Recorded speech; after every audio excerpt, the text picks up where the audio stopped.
Okay.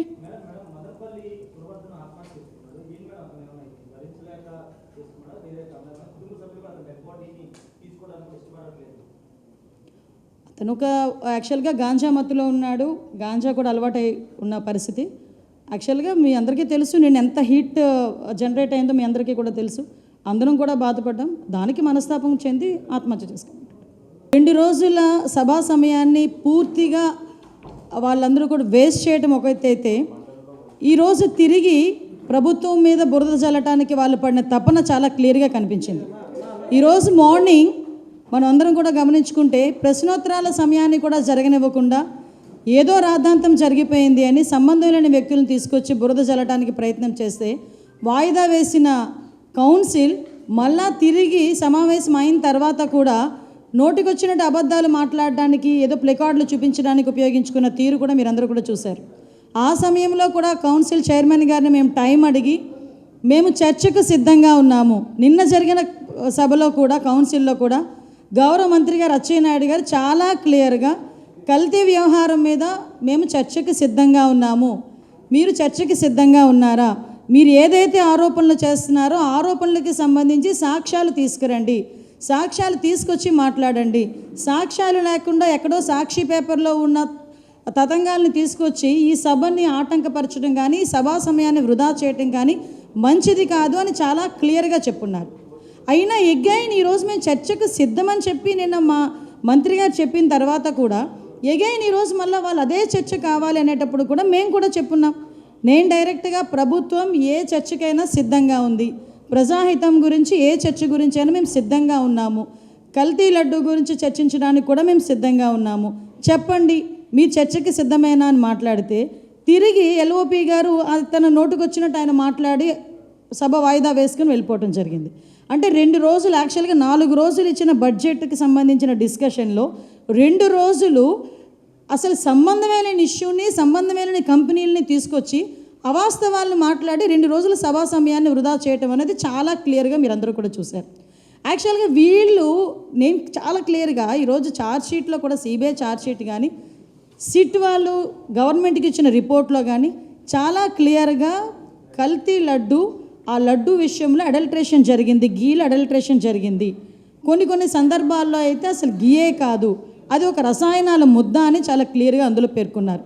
At the same time అందులోని కూడా చాలా క్లియర్గా ఇందులో 240 కోట్ల రూపాయలు స్కామ్ జరిగింది, అది ఎవరెవరు జేబుల్లోకి వెళ్ళినాయో కూడా అన్నీ కూడా క్లియర్గా మేము బయటకు తేటతెల్లం చేస్తాము అని కూడా చాలా క్లియర్గా చెప్పారు. వైవి సుబ్బారెడ్డి సాక్షాత్తు జగన్మోహన్ రెడ్డి బాబాయ్ ఇందులో అడల్ట్రేషన్ జరిగింది అని చెప్పి ఆ రోజు ఒప్పుకున్న సందర్భం, మొన్న రీసెంట్గా ఒప్పుకున్న సందర్భం. అదేవిధంగా ఎన్డీడీబీ రిపోర్ట్లో కూడా ఇందులోని కల్తీ జరిగింది, లడ్డూలోని నెయ్యిలో కల్తీ జరిగింది అని చెప్పి క్లియర్ చేసిన సందర్భం. మైసూర్ ల్యాబ్లో కూడా చాలా క్లియర్గా వాళ్ళు గవర్నమెంట్లో ఉన్నప్పుడే 2020లోనే వాళ్ళు గవర్నమెంట్లో ఉండేటప్పుడే ఇలా అడల్ట్రేషన్ జరిగింది అని చెప్పినప్పుడు దాని అంతటినీ కూడా దాచిపెట్టిన విషయం వాస్తవం కాదా? ఈ విషయాలన్నీ మాట్లాడండి రా బాబు అంటే లేనిపోని వ్యవహారాలన్నీ మీరు ఒక్కసారి క్రానలాజికల్గా కూడా చూసుకుంటేనండి, ఇంతకుముందు ఇలాగే సభా సమయాన్ని అవాస్తవాలను తీసుకొచ్చి సభలో పెట్టి కొన్ని రోజులుగా సభను జరగకుండా చేసిన సందర్భాలను కూడా మీకు గుర్తు చేయాలి. మీకు లాస్ట్ టైం మీ అందరికీ గుర్తే ఉండే ఉంటుంది పింక్ డైమండ్, మీరందరూ ఎవరు కూడా మర్చిపోలేని మాట అది. పింక్ డైమండ్ దేవుడి మెడలో ఉండాల్సిన పింక్ డైమండ్ చంద్రబాబు నాయుడు గారి ఇంట్లో ఉంది, లేకపోతే బ్రాహ్మణి గారి మెడలో ఉంది అని చెప్పి సభా సమయాన్ని వృధా చేసి సభను కూడా స్తంభింపచేస్తామని చెప్పే పరిస్థితి నుంచి రీసెంట్గా అసలు పింక్ డైమండే లేదు అనే పొజిషన్కి వచ్చే పరిస్థితి కనిపించింది. అదేవిధంగా ఒకసారి సభలో కూడా 32 మంది డిఎస్పీలని ఒకే సామాజిక వర్గానికి వాళ్ళు చెందిన వాళ్ళకి ప్రమోషన్స్ ఇచ్చారు అని చెప్పి ఒక రకమైన స్లోగన్ తీసుకొచ్చారు. ఆ తర్వాత మనం చూస్తే అంటే వీళ్ళు చేసిన తప్పుల్ని పక్క వాళ్ళ మీద నెట్టాలి అంటే ఎక్కడ కూడా చిన్నపాటి సంకోచం కూడా ఉండదు. అదేవిధంగా బాబాయ్ హత్యని తీసుకొచ్చి నెక్స్ట్ డే మార్నింగ్ సాక్షి పేపర్లో చంద్రబాబు నాయుడు గారి చేతిలో కత్తి పెట్టి గొడ్డలు పెట్టి ప్రెస్లోని నారాసుర రక్త చరిత్ర అనేసిన సందర్భం, కోడికత్తి వ్యవహారాన్ని కూడా ఏదో సింపథైజర్ తీసుకోవాల్సిన సందర్భం. ఇవన్నీ ఎందుకు చెప్తున్నానంటే వీళ్ళ తాలూకా నేచర్ ప్రజలకి తెలియజెప్పాలి.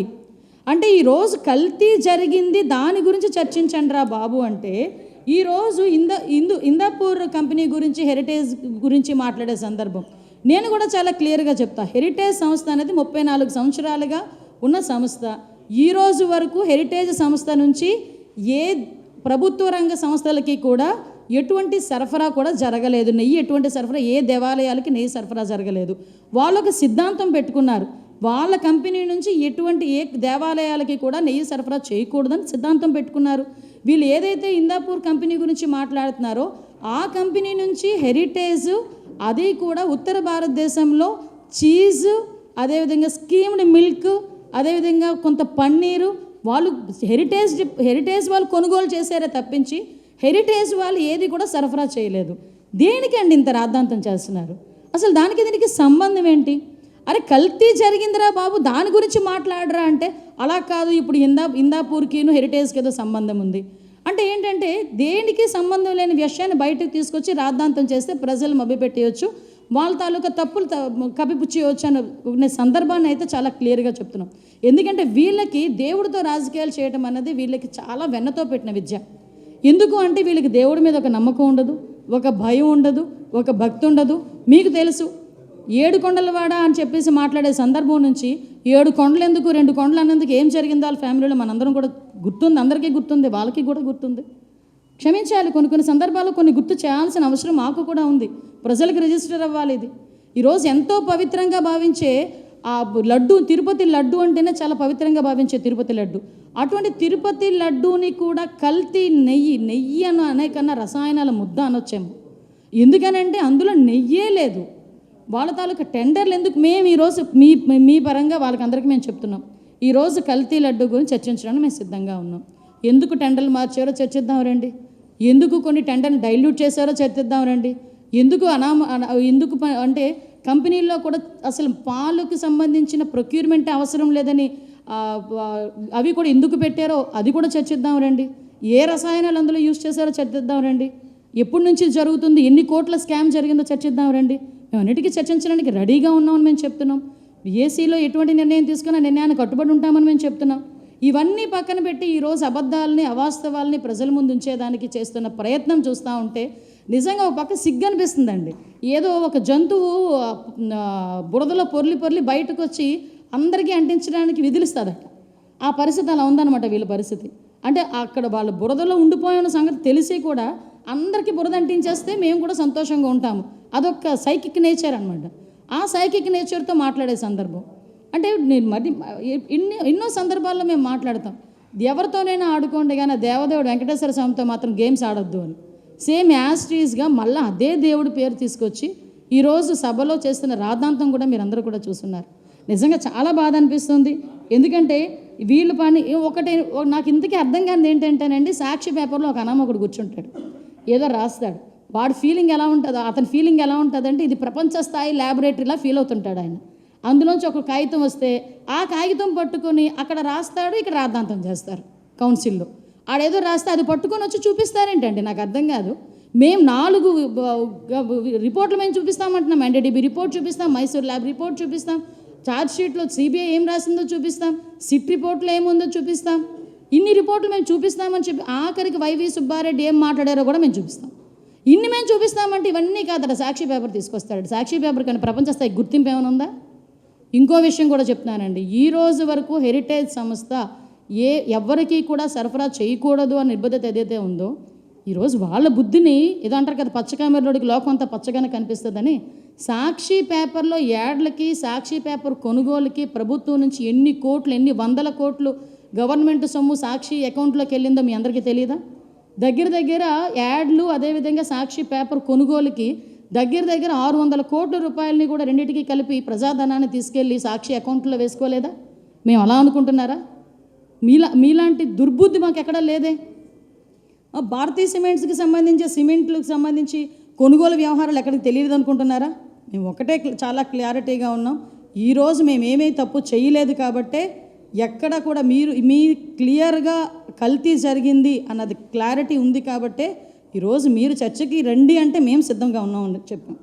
మీ చర్చకి రమ్మని చెప్పింది కూడా మీరే, దానికి మేము సిద్ధంగా ఉన్నామని చెప్తే మళ్ళీ పారిపోతారేంటి? ఇప్పుడు గుర్తొచ్చింది ఆ బడ్జెట్, నా కమింగ్ 2 days బడ్జెట్ గురించి మాట్లాడాలని. మరి 4 రోజుల బడ్జెట్ సమయాన్ని ఎందుకు మీరు వేస్ట్ చేశారు? ఈ విషయాలన్నిటి మీద కూడా గౌరవ ప్రతిపక్ష సభ్యులు సమాధానాలు చెప్పాల్సిన అవసరం ఉంటుంది.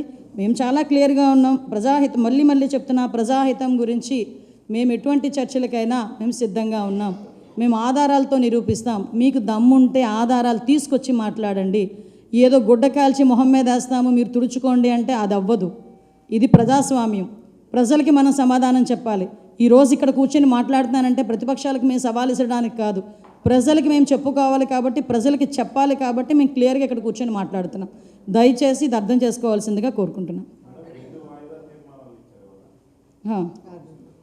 2 వాయిదా తీర్మానాలు, ఒకటి కల్తీ లడ్డు మీద చర్చ గురించి, వాళ్ళు ఈ హెరిటేజ్ గురించి అని ఇచ్చారు. రెండింటినీ కూడా క్యాన్సిల్ చేశారు. 2 వాయిదా తీర్మానాలు వాళ్ళే ఇచ్చుకుంటారు, 2 వాయిదా తీర్మానాలు వాళ్ళే తిరస్కరించుకుంటారు, మళ్ళీ వాయిదా వేసుకుంటారు, మళ్ళీ ఎగైన్ వచ్చి మా మీద బురద చల్లుతారు, వెళ్ళిపోతారు.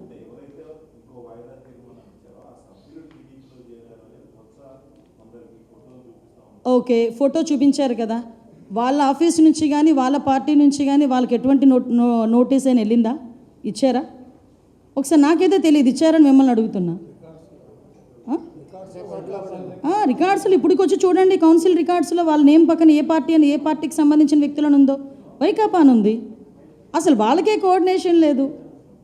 ఈరోజు హౌస్లోకి రాగానే ఒక అతను బైక్ లేచి స్పెషల్ మెన్షన్ ఏదో సంథింగ్ క్వశ్చన్ అడుగుతున్నారు. వాళ్ళకి ఏం చేయాలో కూడా వాళ్ళకే ఒక క్లారిటీ లేకుండా వాళ్ళు బిహేవ్ చేసే పరిస్థితి కనిపిస్తూ ఉంది. హిట్ టీవీ యాప్, ఇందులో short news, live news, entertainment shows, movies, digital magazines తో పాటు మీ జిల్లా వార్తలను కూడా ఫ్రీగా చూడొచ్చు.